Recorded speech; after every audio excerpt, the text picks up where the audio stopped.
Greetings, guys. I was wrong. Welcome back to my channel. I am a professional intuitive empath, and today we're going to jump right into it. I've said 3 strikes for us empaths, for us divine feminines. And my angels said that in this season, I don't know why, we're tightening up. We're tightening ship. We are screwing in all of the loose nuts and bolts. In our psyche, our intuition has been heightened. If you're listening to this video, you have been through more than one dark night of the soul. You have pulled yourself from that fiery pit by yourself without any human intervention, only your angels, ancestors, and spirit team at your side. You have studied, you have turned yourself into a researcher, you have figured out your trauma, their trauma, the people around them trauma. You are an expert. It's what your angels and ancestors want you to know. And with that expertise, you will now be able to make discernible decisions much faster. I always said 3 because that's what was always said, right? 3 strikes and you're out. Sometimes people do things, but what we have learned with our human nature and observing human nature is that we all know exactly what we're doing. You've all told a lie if you're listening to this, and you knew you were lying when you told it. You've all maybe hurt someone's feelings, and even if you didn't mean it, you might have understood the implications at the time. We all have a shadow side. So if anyone has treated you in these ways, plus, they knew what they were doing too. You can allow the benefit of the doubt, as many of us have, and you can give it, but what a lot of us are recovering from is from being treated as a doormat, or maybe seeing ourselves as such. It comes from our complex PTSD, our childhood post-traumatic stress disorder. It comes from narcissistic, unavailable parents. Emotionally unavailable parents. It comes from the ways that we find ourselves in those same relationships with different bodies as we move into our later years, or teen years, maybe going into high school, maybe going into college, maybe going into adulthood, into the office workspace, into our family dynamics. We have opportunities to rehash, relook at, and pick apart our themes. And I'm going to be making a video on camera here very shortly about themes. Get ready for that. I believe I might be titling it The Third Party Shalom. That's been a theme for me in my life.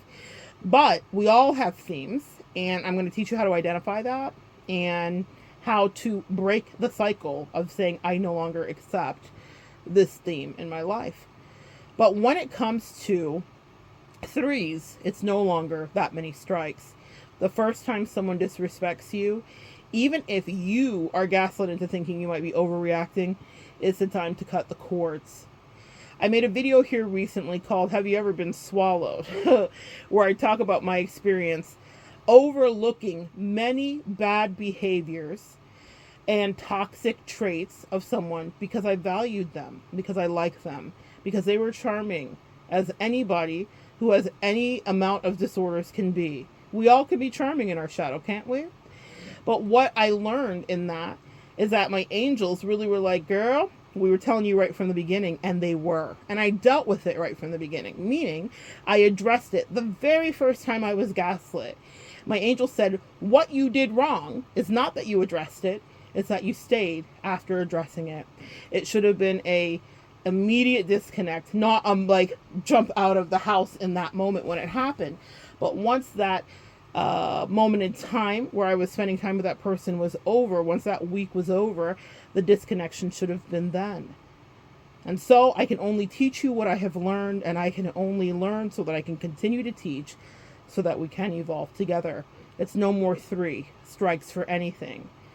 What happens when you elongate the amount of time that someone has access to you to play in your face is you lessen your wit and your intuition and your sharpness. Empaths, we are equipped with a certain set of skills, like Liam Neeson in Taken. We are able to figure out things because we learned how to survive in the most hairy of situations throughout our lives.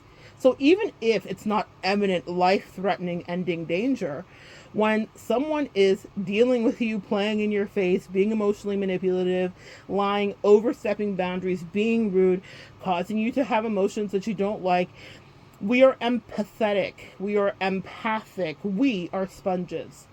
We pick up people's energy that they project at to us.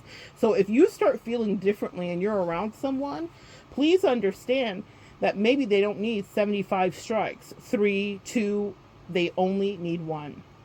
Robert Greene, who has written so many books on dark psychology, including The Art of Seduction and The Art of War, talks about identifying toxic people and how it is imperative to cut them out immediately because they have a way of worming themselves into your life.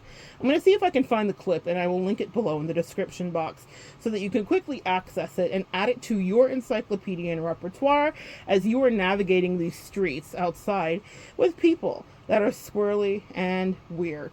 Okay? So it's a fantastic piece of information. You have to become very good at identifying when someone is going to be able to get into your life and create havoc, and whether it's going to be insidious or outward.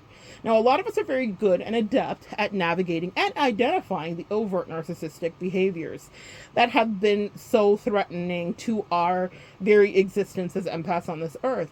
The covert seems to be what my angels are having me specialize in. Not even as of late. I think it may be a specialty. You know, you go to school to become a doctor and then you actually specialize. So someone might be a pediatrician and not just a general practitioner. Apparently, I'm getting my specialty in covert and vulnerable narcissism. What I want you to understand is that the first time you feel the infraction is the time to cut it out. And in my life, I get opportunities to test out my theories. And I recently had an opportunity to test it out. Very recently, within the last week or two, okay? And I dealt with someone, and it wasn't the worst thing, but I could see that they were going to be a problem, and I immediately ended it. It's not one of our friends from the channel. It's no one parasocial. It's no one that you guys would have heard me ever talk about, because it's just not, it didn't even get that far. I wasn't taken. I don't have any big story to tell.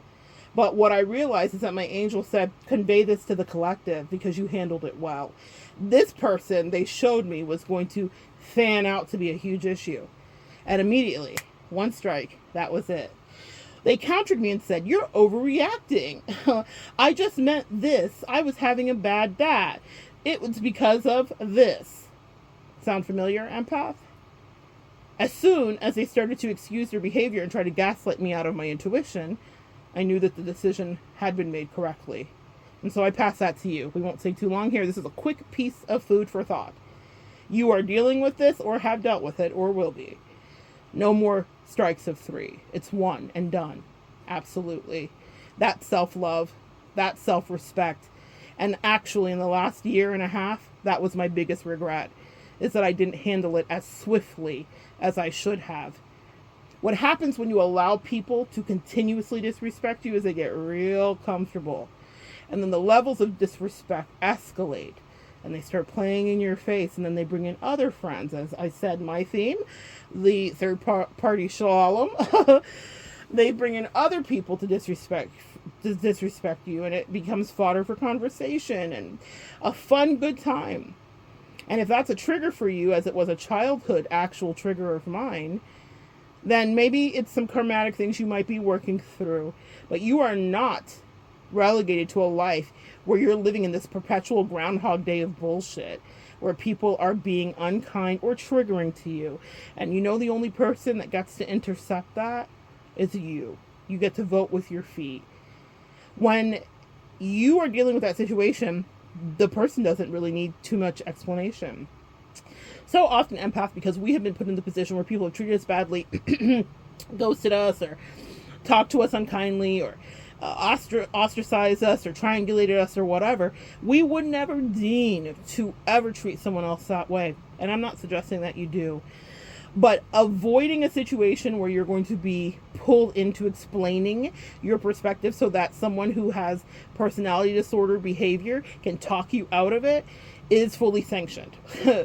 Get out of there. You don't owe them your air. You don't owe them anything. When I realize that someone is obtuse, willful, purposely playing in my face, I've given them plenty of chances, and communicated my perspective and articulated myself and all the rest. I don't give them any more opportunity to limerence me back into their bullshit.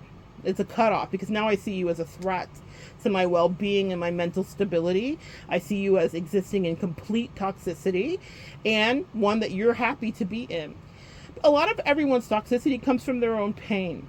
It's not your job, empath, to stay there in the trenches to extract them from their pain. A lot of us want to fix people. I am guilty too. But the way that I channel that need to fix is I work with the collective. I work with you.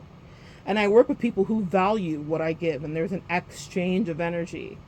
There is an appreciation. It's transactional, but it is edifying. Because every time I teach, I learn. I learn from you, clients, and parasocial friends, and internet cousins every single day. And I wouldn't have it any other way. And so today I will teach you a lesson that is firmly entrenched into my mind, spirit, and soul. Do not let the strikes of 3 take the toll. Because that's when you find yourself reflecting, saying, I can't believe I allowed them to disrespect me this way. I was right from the beginning. Empath, allow me to say it to you if no one else has. You're right. They did it. They meant it. They knew what they were doing. They were being an asshole on purpose. They were on a power trip. They wanted to hurt your feelings. They thought they got away with it. They talked to their friends and family and tribe about it. They triangulated you. It happened. They lied in your face. They gaslit you. If you have no one to talk to about it, talk to me. And just in case you forget, replay that last minute I just said over and over on repeat, so that you can get it in your head that you have every right to cut yourself free without explanations, without it taking an emotional toll, without them extracting a fee from your soul.